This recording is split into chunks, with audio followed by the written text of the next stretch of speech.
ಸಿಎಂಗೆ ಕೊಟ್ಟ ಮಾತು ನೆನಪಿಸಿದ MLC Ravi. Apex bank fight ಸಿದ್ದರಾಮಯ್ಯಗೆ ಸವಾಲು.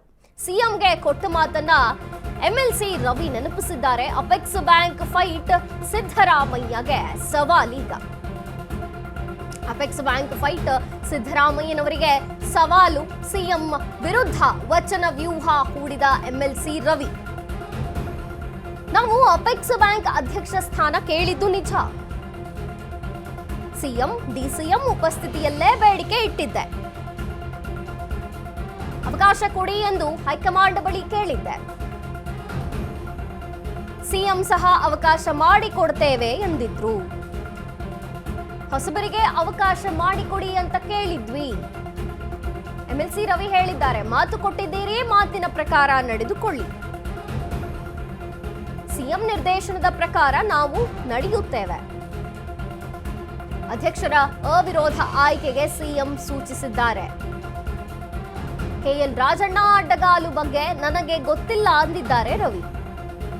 ಪಕ್ಷ ಹೇಳಿದ್ರಿಂದ ನಾಮಪತ್ರ ಸಲ್ಲಿಕೆ ಮಾಡಿರಲಿಲ್ಲ.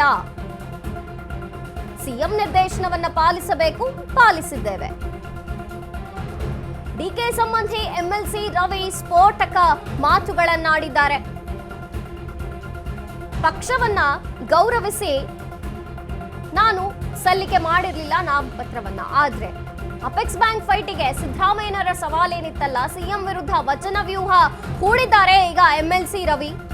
ನಾವು ಅಪೆಕ್ಸ್ ಬ್ಯಾಂಕ್ ಅಧ್ಯಕ್ಷ ಸ್ಥಾನವನ್ನ ಕೇಳಿದ್ದು ನಿಜ, ನಮಗೆ ಅಪೇಕ್ಷೆ ಕೂಡ ಇತ್ತು. ಸಿಎಂ ಮತ್ತು ಡಿಸಿಎಂ ಅವರ ಉಪಸ್ಥಿತಿಯಲ್ಲೇ ನಾನು ಬೇಡಿಕೆಯನ್ನ ಇಟ್ಟಿದ್ದೆ.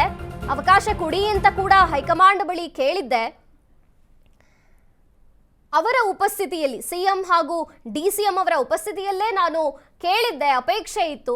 ಅಪೆಕ್ಸ್ ಬ್ಯಾಂಕ್ ಫೈಟ್ ಸಿದ್ದರಾಮಯ್ಯ ಸವಾಲು ಅನ್ನುವಂತಾಗಿದೆ ಈಗ. ಸಿಎಂ ವಿರುದ್ಧ ಮಾತುಗಳನ್ನಾಡಿದ್ದಾರೆ ಎಂಎಲ್ಸಿ ರವಿ. ನಾವು ಅಪೆಕ್ಸ್ ಬ್ಯಾಂಕ್ ಅಧ್ಯಕ್ಷ ಸ್ಥಾನವನ್ನ ಕೇಳಿದ್ದು ನಿಜ. ಸಿಎಂ ಹಾಗೂ ಡಿಸಿಎಂ ಅವರ ಉಪಸ್ಥಿತಿಯಲ್ಲಿಯೇ ಈ ಬೇಡಿಕೆಯನ್ನ ಇಟ್ಟಿದ್ದೆ ಅಂತ ಹೇಳಿದ್ದಾರೆ ಎಂಎಲ್ಸಿ ರವಿ. ಜೊತೆಗೆ ಅವಕಾಶ ಕೊಡಿ ಅಂತ ಹೈಕಮಾಂಡ್ ಬಳಿ ಕೂಡ ಕೇಳಿದ್ದೆ. ನನಗೆ ಪಕ್ಷದ ಆದೇಶ ಇತ್ತು ನಾಮಪತ್ರ ಸಲ್ಲಿಸೋದು ಬೇಡ ಅಂತ ಹೇಳಿ. ಆದರೆ ಆ ಟೈಮ್ನಲ್ಲಿ ಸಿಎಂ ಅವರು ಅವಕಾಶ ಮಾಡಿಕೊಡ್ತೇವೆ ಅಂದಿದ್ರು. ಹೊಸಬರಿಗೆ ಅವಕಾಶ ಮಾಡಿಕೊಡಿ ಅಂತ ಕೂಡ ಕೇಳಿದ್ವಿ ಅಂತ ಹೇಳಿದ್ದಾರೆ.